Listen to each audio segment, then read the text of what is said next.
"What on earth are you doing with my children?" Sean Tan's shout cut through the air like a thunderclap.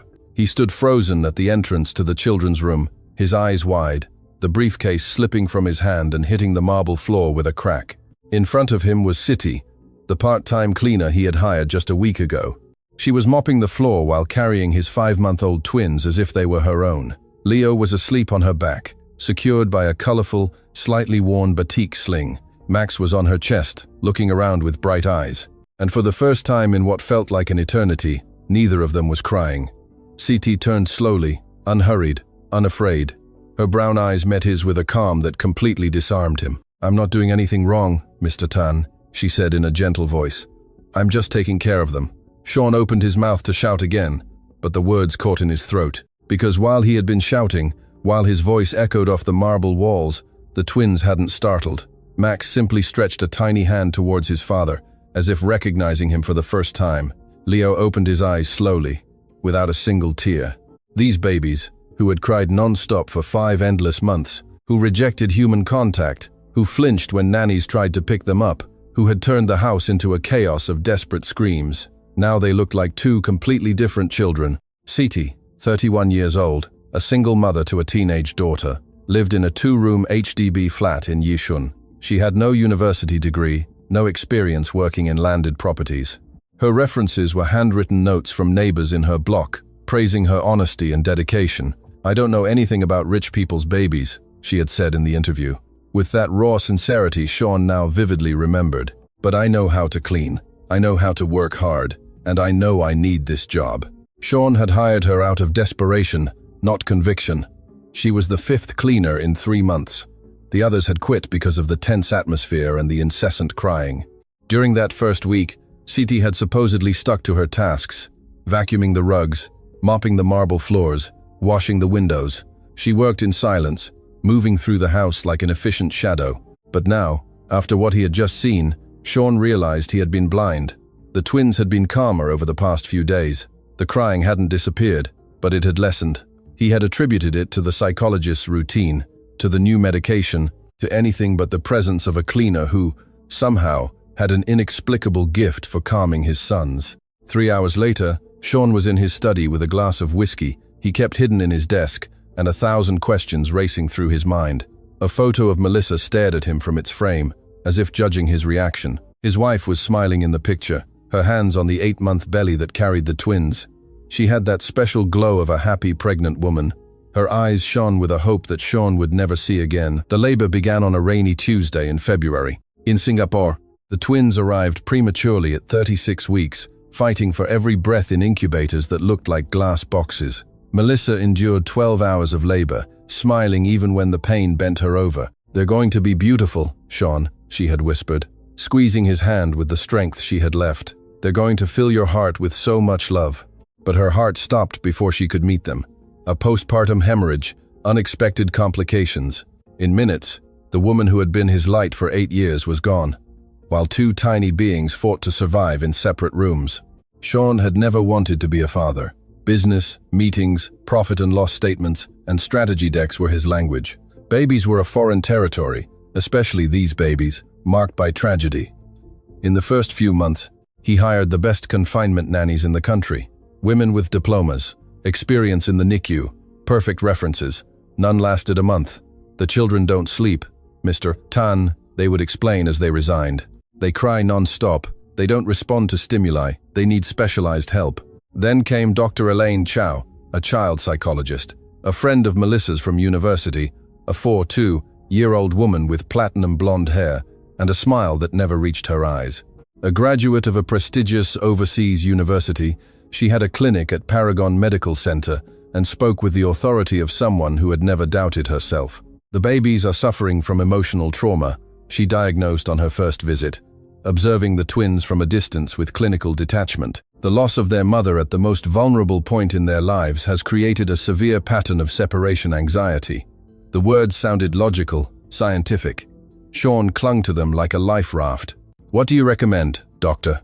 "A rigid routine, controlled stimuli, and no emotional attachments to temporary caregivers. They need stability, not emotional confusion." Under her supervision, the house turned into a clinic, military-like schedules for feeding, timed naps, educational toys aligned with child development manuals. Everything was perfect in theory. In practice, Leo and Max remained two inconsolable little beings, crying until they lost their voices. It was then that Siti had knocked on the back door, responding to an ad the housekeeper had posted. Part-time cleaner wanted, experience in cleaning, references required. That afternoon, the scene Sean had witnessed replayed in his mind like a looping film. Siti mopping the floor with both babies strapped to her, as if it were the most natural thing in the world. The absolute calm on Leo and Max's faces, the way they had reached their little hands out to him, without fear, without tears. That night, Sean made a decision, going against all of Dr. Chow's protocols. He went up to the twins' room after dinner. He found Siti exactly where he imagined she would be, sitting on the floor between the two cots, her legs crossed like a child.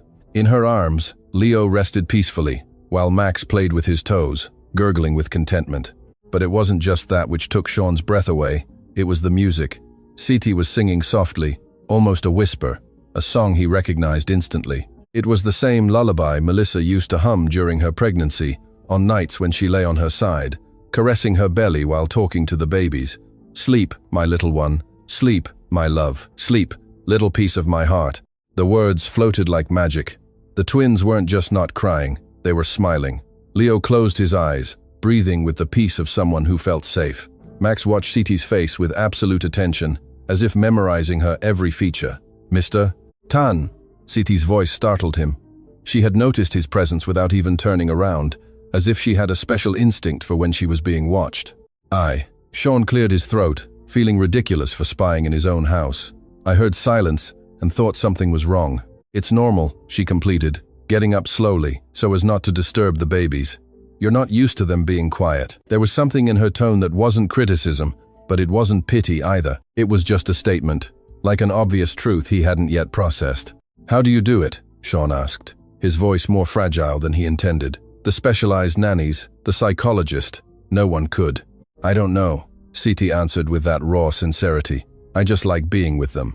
She placed Leo in his cot with gentle movements, as if he were a fragile treasure. The baby whimpered a little, but when she stroked his forehead with the back of her hand, he calmed down instantly. "That's not an answer," Sean insisted.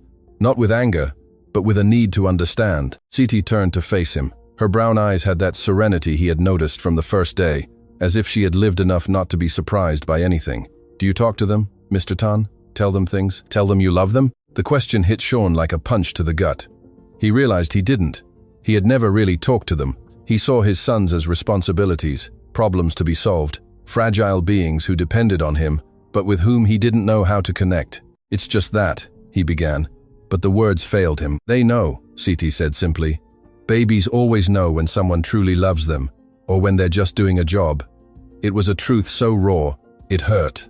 Sean felt as if a blindfold had been ripped from his eyes. The following days became a strange dance of mutual observation. Sean started spending more time at home, making up excuses to be near the twins' room when Siti was there. Officially, she was just the cleaner. In practice, she was the only person who brought peace to that house. A routine formed naturally.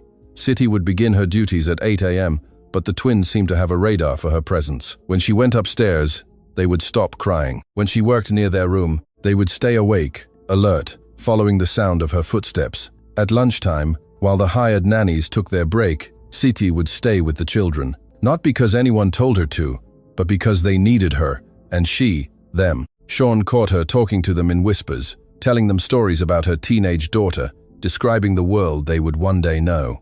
One day she was talking about birds, flowers, music, colors, simple, beautiful things that existed beyond the marble walls of the house. "When you grow up," she'd say while changing their nappies with a skill the professional nannies envied, "you'll discover the world is full of amazing things. You'll see yellow butterflies, hear the sound of the rain, eat strawberry ice cream." The twins listened, as if they understood every word.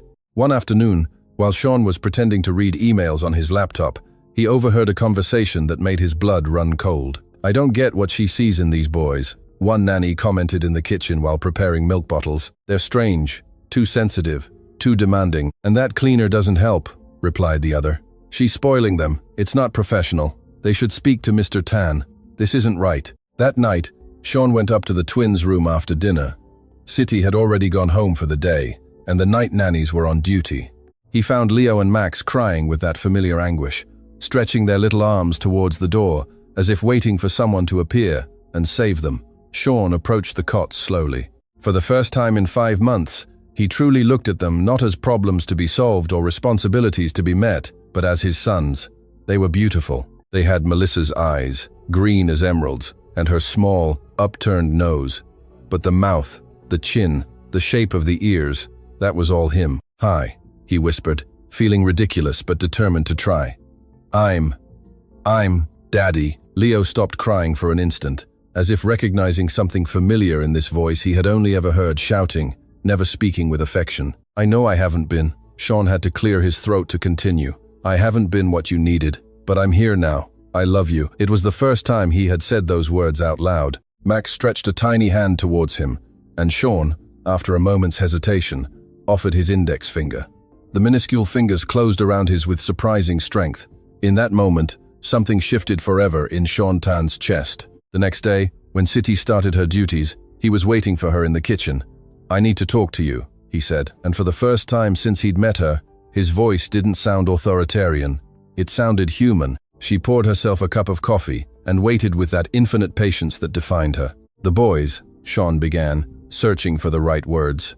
"You're not a nanny, you're not a psychologist, you don't have diplomas or professional experience. But they've already chosen me, Mr. Tan," Siti interrupted gently, "and I've already chosen them." "That's exactly what worries me," Sean admitted.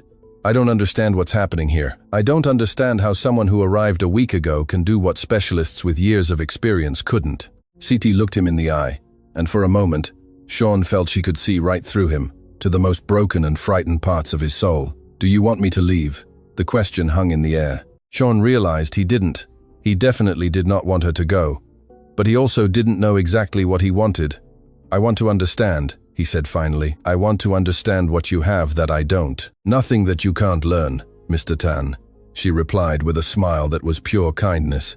"You just need time and the will to love without fear." Dr. Elaine Chow arrived at the Tan residence on a Tuesday afternoon with her imported leather handbag and that cold smile she wore like professional armor. Her heels clicked against the marble floor of the foyer as she headed to Sean's study, where she had requested an urgent meeting. "We have a serious problem, Sean," she announced without preamble, settling into the leather armchair opposite his desk. "The nannies have informed me of some irregular situations with the twins."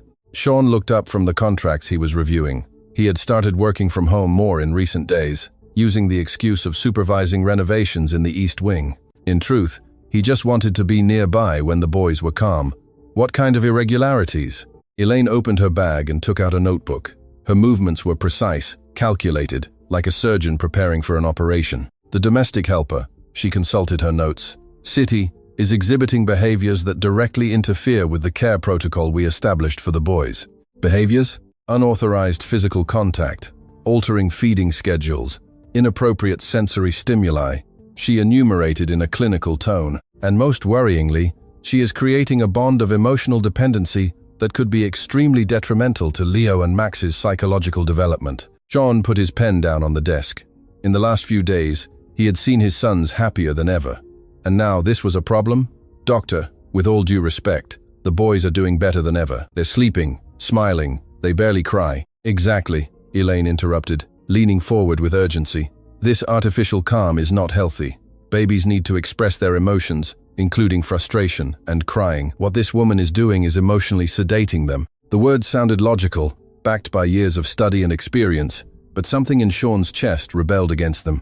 "Are you saying it's bad for my sons to be calm?" "I'm saying the calm has to come from the right place," Elaine explained with exaggerated patience. "From a secure bond with qualified authority figures, not from an emotional dependency on an unprepared helper." Elaine stood and walked to the window overlooking the backyard, where Siti could be seen hanging clothes on the line. There was something in the way she watched her that bothered Sean. "Look, Sean," she continued, without taking her eyes off the woman. "I know you and Melissa wanted the best for the boys. Melissa told me everything during her pregnancy, her fears, her hopes, even her concerns about your ability to connect emotionally with the babies." The blow was precise and intentional. Sean felt as if he had been stabbed. "Melissa never said." "Melissa loved me like a sister," Elaine cut in, turning with a strange glint in her eyes. "She told me everything. She was worried. Sean, she knew that business was always your priority, that you never showed real interest in starting a family. Sean stood up abruptly, blood pounding in his temples. That doesn't give you the right to... It gives me the right to protect these boys, Elaine interrupted in a firm voice. Melissa asked me to take care of them if anything happened to her. They are under my professional responsibility, and I will not allow an unprepared cleaner to ruin all the work we've done. The silence that followed was dense, heavy with unstated threats. Elaine returned to her seat and pulled several documents from her bag. Here are the official recommendations, she said, sliding the papers across the desk. Immediate separation from the disruptive element, implementation of a strict routine under professional supervision, and she paused, dramatically, a full psychological evaluation of your parental capacity. The words landed like stones in still water. Sean read the documents twice before he fully understood what he was seeing. You're threatening to take my children away from me. I'm offering you professional help, Elaine corrected in a soft tone. But if you insist on letting this situation continue, I will have to consider other legal options. Sean looked at the papers. Everything seemed official, filled with medical terms and institutional stamps. He felt like he was navigating uncharted waters without a compass or a map. That afternoon, after Elaine had left, Sean went up to the twins' room with a knot in his stomach. He found Siti singing to them while she folded clean laundry. The boys were awake, alert, following her every move with that familiar concentration. Siti, he said from the doorway, his voice more formal than it had been in recent days. She turned, and something in Sean's expression made her realize instantly that something had changed. Sir, I need you to keep your distance from the boys. The words came out like shards of glass. Siti blinked slowly, as if she hadn't heard correctly. Distance? The psychologist says you're creating a dependency, that it's not healthy, that I need to learn to. He stopped because the words sounded empty, even to him. Just please, stay away from them. Siti didn't reply immediately. She looked at the twins, who were starting to get restless from the tense tone of the conversation. Then she looked at Sean, and in her eyes, there was a deep sadness, but also understanding. Is that what you want, sir? She asked quietly. Or is that what you've been told you have to want? The question disarmed him completely. Sean realized he didn't know the difference. It's what has to be done, he murmured, hating himself for every word. Siti nodded slowly, approached the cots one last time, gently stroked Leo and Gabriel's foreheads, and left the room without another word. The twins started crying before she even reached the stairs. The next 3 days were hell. The professional nannies returned to the rigid routine. Feeding every 3 hours, timed naps, controlled stimuli according to child development manuals. Everything was perfect on paper. In practice, Leo and Max returned to the state of constant despair that had marked their first few months of life. They cried until their voices were hoarse. They refused their bottles. They flinched when anyone tried to pick them up. And Siti worked in silence, cleaning floors that were already gleaming, avoiding the second floor as much as possible. Sean tried to convince himself it was temporary, that the children would adapt. But the sleepless nights, the constant crying, the tension that once again gripped the house, everything told him he had made a terrible mistake. On Friday morning, as he was getting ready for the office, he heard the nannies talking in the kitchen. It's impossible to work like this, one said. These boys are completely out of control. And that woman is still here, like a constant reminder. They look for her with their eyes when they cry, added the other. It's like they miss her. We should talk to the doctor. This isn't working. Sean stood frozen in the hallway, processing what he'd heard. His sons missed Siti. They looked for her. They were suffering from her absence. That afternoon, for the first time in years, he cancelled all his meetings and stayed home. He went up to the twins' room and found a scene that broke his heart. Leo and Max were in their cots, exhausted from crying so much. Their eyes were swollen, their fists clenched in frustration. One of the nannies was trying to give them a bottle, but they turned their heads away, rejecting any comfort. Leave me alone with them, Sean requested. The nanny left, visibly relieved to have a break. Sean approached the cot slowly. The twins looked at him with those green eyes, identical to Melissa's, but now there was something else in them, a sadness that shouldn't exist in such small beings. I'm sorry, he whispered, his voice breaking. I'm so sorry. He sat on the floor between the two cots, mimicking the position he had seen Siti in so many times. He started talking to them, telling them about his day, about the weather, about anything that came to mind. But it wasn't enough. He wasn't Siti. He didn't have that inexplicable magic that turned tears into smiles. That night, Sean made a decision that would change everything. The next day, he asked Siti to stay after her shift. I was wrong, he said. and they were the hardest words he had ever uttered. "The boys need you, and I do too." Siti looked at him with those serene eyes that seemed to hold ancient secrets. "And the doctor?" "The doctor doesn't live in this house," Sean replied, with a firmness he hadn't felt in days. "She doesn't know my sons like you do, and she's not going to decide who can and cannot love them." 2 weeks after defying Dr. Chow's orders, Sean had regained something he thought was lost forever, peace in his own home. The twins were smiling again.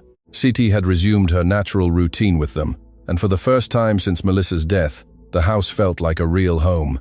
But the tranquility was deceptive. Elaine had stopped her visits abruptly, claiming scheduling conflicts when Sean tried to get in touch. The professional nannies resigned en masse, citing irreconcilable methodological differences.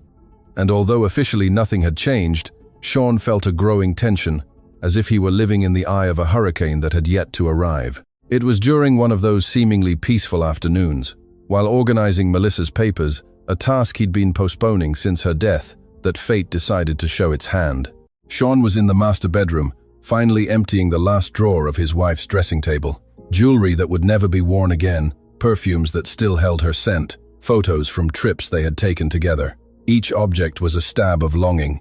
At the bottom of the drawer, wrapped in a blue silk scarf, he found something unexpected: a small, brown leather, bound diary and several sealed envelopes. The diary had Melissa's name engraved in gold letters, and the envelopes were addressed to different people. One of them made him freeze. "For Sean, to be opened only if something happens to me during the birth." With trembling hands, he broke the seal and pulled out several sheets of paper covered in Melissa's elegant handwriting. The date at the top hit him like a punch.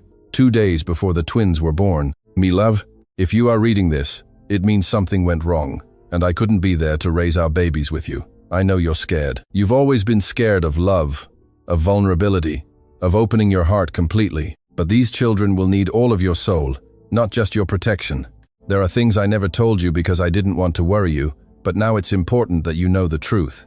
In the first few months of my pregnancy, I had complications, bleeding, threats of miscarriage, entire nights in the hospital thinking I was going to lose the babies. I was terrified, alone, not knowing who to turn to. You were working so much, so focused on preparing our financial future, that I didn't want to add my fears to your burden. That's when I met Siti. She worked the night shift on the cleaning crew at the hospital. But she wasn't just any cleaner. She had a gift, Sean, an inexplicable ability to calm people who were suffering. I found her one night crying in the hospital washroom after a false alarm, and she simply sat with me. She didn't judge me, didn't give me medical advice I had already heard 1,000 times. She just kept me company. In the months that followed, we became friends. She would visit me on my bad days. She brought me herbal tea that she prepared herself, told me stories about her daughter to distract me from my fear. And when the baby started to move, Siti would place her hands on my belly, and it was as if they recognized her. They would calm down instantly. She told me something I'll never forget. "These children are going to need a lot of love, Mrs. Tan.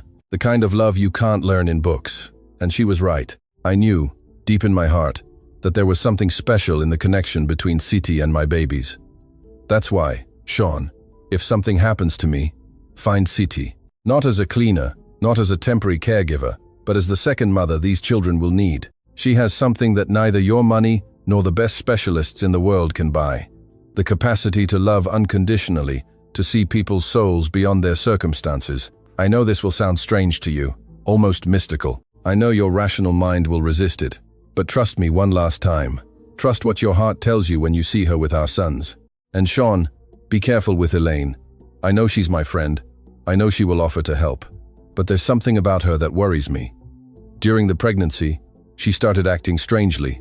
She would make comments about how hard it would be for you to raise the children alone, about how she could take care of them if something happened to me.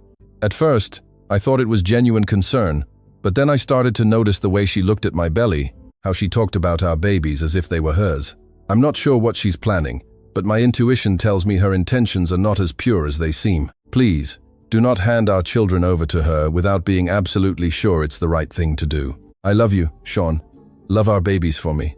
And remember, sometimes angels arrive disguised as ordinary people. Forever yours, Melissa. P.S.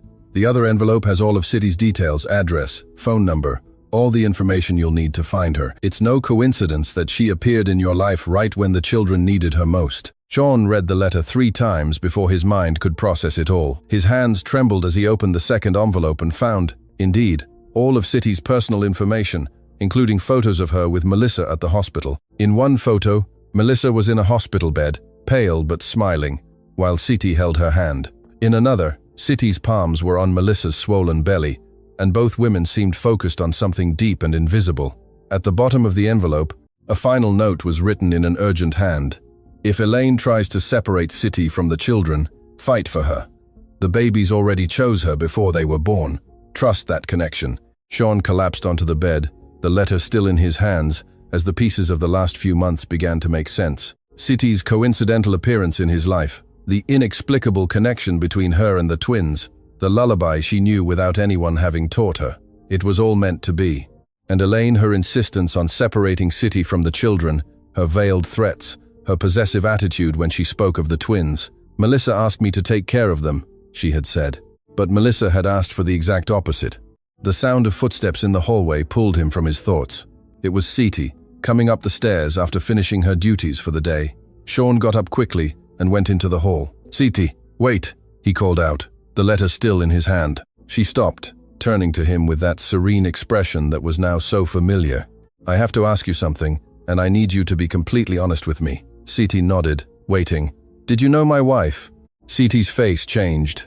The serenity gave way to an expression of deep pain, mixed with something that looked like relief. "Yes," she answered simply. "I knew her. Why didn't you tell me?" City glanced at the letter in Sean's hands, and a sad smile crossed her face. "Because you weren't ready to hear it, and because I wasn't sure if she wanted you to know." "Tell me," Sean pleaded, his voice beseeching. "Tell me everything." City sat on the top step, as if the conversation would be a long one. Sean sat on the step below her, and for the first time since they had met, there was no hierarchy between them. Just two people who had loved the same extraordinary woman. "I met Mrs. Melissa when she was very scared," City began in her gentle voice. "The doctors had said she might lose the babies, and she felt very alone. I worked the night shift at the hospital, and sometimes people need more than medicine. They need someone to listen. Why didn't she tell me she was scared? Because you were scared too. She knew it. You worked so hard because that was your way of showing love, by making sure she and the babies had everything they needed. But what she needed was company." Sean felt a pang of guilt so sharp it nearly stole his breath. "In the months I was with her," City continued, "she told me a lot about you, how good you were, how much you loved her. But she also told me her fears. She was afraid you wouldn't know how to connect with the babies, that your work would pull you away from them, like it did during the pregnancy." "She was right," Sean admitted, his voice hoarse. "But she also told me something else." City leaned forward. "She told me you had a huge heart, but that you had learned to protect it so well that you sometimes forgot how to use it, and that these babies would teach you how to love again." The tears Sean had been holding back for months finally rolled down his cheeks. "When I heard that she had passed away, and that you needed a cleaner," City paused, choosing her words carefully. "It wasn't a coincidence that I applied for the job. It was a promise I made to her." "What kind of promise?" "That I would look after the babies until you learned to be the father they needed, and that I wouldn't leave until I was sure you were all going to be okay." Sean looked at this extraordinary woman who had come into his life disguised as a cleaner, when in reality she was a final gift from the wife he had lost, a guardian angel sent from beyond to heal a broken family. "Elaine," he said suddenly, remembering Melissa's warnings. "She knew about you.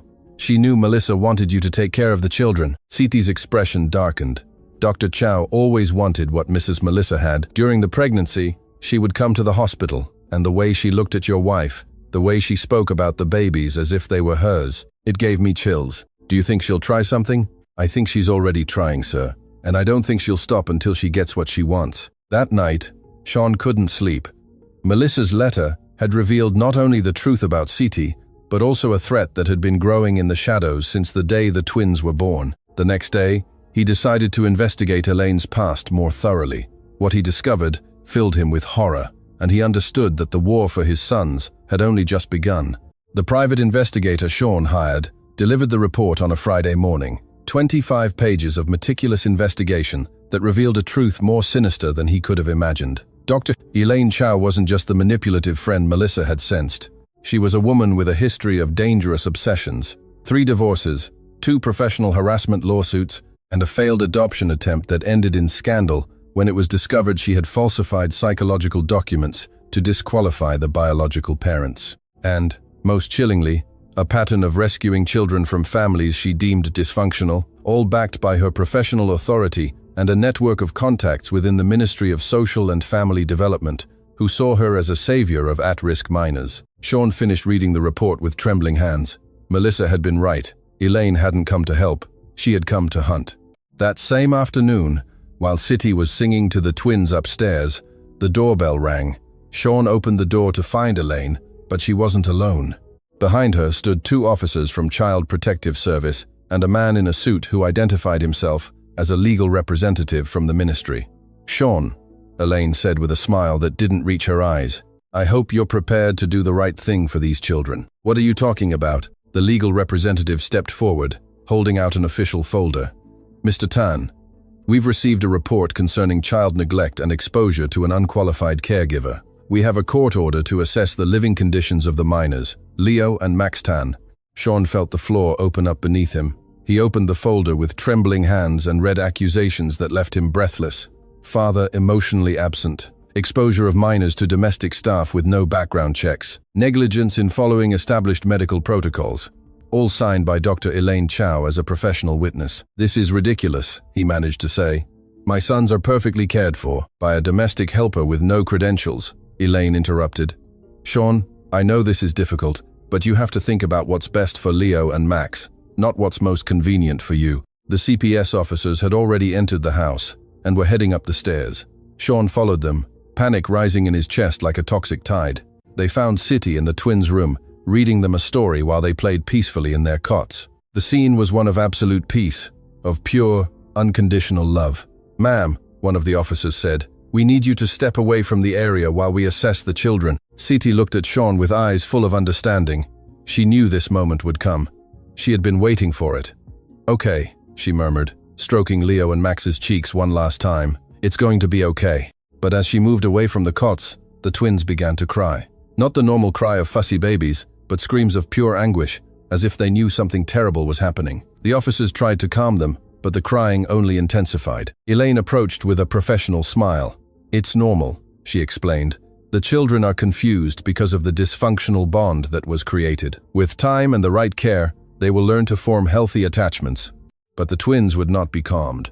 Their screams filled the house, echoing off the marble walls like a symphony of pain. Sean couldn't take it anymore. "Enough," he roared, and his voice silenced everyone in the room. "Get out of my house, all of you." The legal representative stiffened. "Mr. Tan, if you do not cooperate with this assessment, we will have to consider the temporary removal of the children. You are not taking my sons anywhere." Sean planted himself between the officers and the cots, his arms spread like a human wall. In that moment, something inside him changed. For the first time in his life, he wasn't calculating risks or analyzing consequences. He was just protecting his babies with the primitive ferocity of a father. "Sean," Elaine said in a condescending voice, "you're reacting emotionally. This isn't what Melissa would have wanted. Don't you dare mention my wife." Sean pulled Melissa's letter from his pocket and waved it in Elaine's face.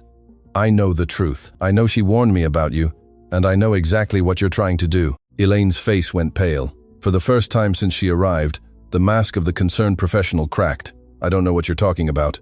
"You wanted to steal my children," Sean shouted, "and I have the letter that proves it." He began to read aloud, his voice trembling with anger and grief. "Be careful with Elaine. She started acting strangely. She would make comments about how hard it would be for you to raise the children alone, about how she could take care of them if something happened to me."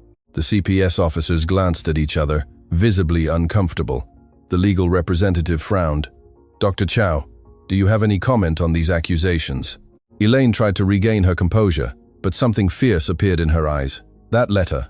Melissa was on strong medication during her pregnancy. She wasn't in her right mind." "Liar!" The voice that cut through the air wasn't Sean's. It was Siti's. She appeared at the doorway, her face transformed by a righteous fury no one had ever seen. "You hounded Mrs. Melissa for months," she declared, advancing on Elaine with firm steps. "You called her constantly. You showed up at the hospital unannounced. You told her Mr. Tan was going to abandon her. I was there. I saw everything." "A domestic helper is not a reliable witness," Elaine retorted.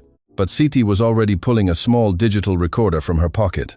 Mrs. Melissa was so worried about your behavior that she asked me to record our conversations, especially when you showed up and said strange things. She pressed play, and Melissa's voice filled the room, clear and strong, as if from beyond the grave. Aina, I'm worried about Elaine. She came to the hospital again today, uninvited. And when I told her Sean and I had chosen the babies' names, she got very upset. She said we should choose names with more meaning. We. Since when is she part of the decisions about my children? The recording continued, revealing conversation after conversation, where Melissa expressed her growing unease with Elaine's obsessive behavior.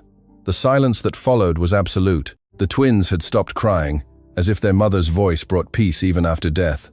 The legal representative closed his folder with a sharp snap. Dr. Chow, I am afraid we will need to investigate the circumstances of this report more thoroughly before proceeding. This is ridiculous, Elaine exploded, all pretense of professionalism gone. Those children are mine. Melissa was my best friend. I knew her better than anyone. I should be the one to raise them. The words came out like pure venom, finally revealing the truth she had hidden behind her professional mask. Ma'am, one of the officers said in a firm voice, you'll need to come with us to answer some questions. But Elaine had already lost control. You can't do this. I have rights. Melissa promised me. Melissa promised you nothing, Sean cut in, his voice as cold as steel. And now I understand why. He took out his mobile phone and dialed a number. When it was answered, he said simply, Mr. Kumar, you can proceed with filing the report. Harassment, falsification of official documents, and conspiracy to separate minors from their legal parent. Elaine's face completely crumbled. No, you can't prove anything. I have the complete report on your history, Sean replied. 3 previous families, the same pattern. Always using your professional authority to separate children from parents you deemed unfit. The officers led Elaine away as she screamed threats and incoherent accusations. Her last words before the door closed were, those children will suffer without me. You don't know what you're doing. When everyone was finally gone, silence returned to the house. Sean, Siti, and the twins were left alone in the room that had been a battlefield. Leo and Max looked at Siti with those enormous green eyes, as if they knew she had saved them. Sean slowly approached the cots, picked up his sons holding them both at once for the first time without fear, and clutched them to his chest. Thank you, he whispered to Siti. And those 2 words carried the entire universe of gratitude he felt. Don't thank me, she replied with a smile. Thank your wife. She planned all of this from the very beginning. That night, as the twins slept peacefully after the storm, Sean realized he had won more than a legal battle. He had won a family. 3 years later, the garden of the Tan house had changed completely. Where there had once been only perfect, empty flower beds, there were now colorful swings, a half-built treehouse, and toys scattered across the lawn, evidence of a real, lived-in life. Sean was sitting on the veranda steps, watching a scene that would have seemed impossible 3 years earlier. On the lawn, 2 boys with brown hair and green eyes were chasing soap bubbles that Siti was blowing from a pink wand. Leo, now 3.5, had inherited his father's thoughtful nature, but with Melissa's sweetness. Max, 2 minutes his junior, was pure energy, laughing non-stop as he tried to catch the bubbles floating up to the sky. Look, Papa, Leo shouted, pointing to an enormous bubble. It's as big as a ball. I'll get it, exclaimed Max, jumping with his little arms outstretched. Sean smiled, a smile he had learned to use without reservation in these years of healing. He stood up and walked towards his family, because that's exactly what they were now, a family. Siti wore a yellow cotton dress that swayed with the late afternoon breeze.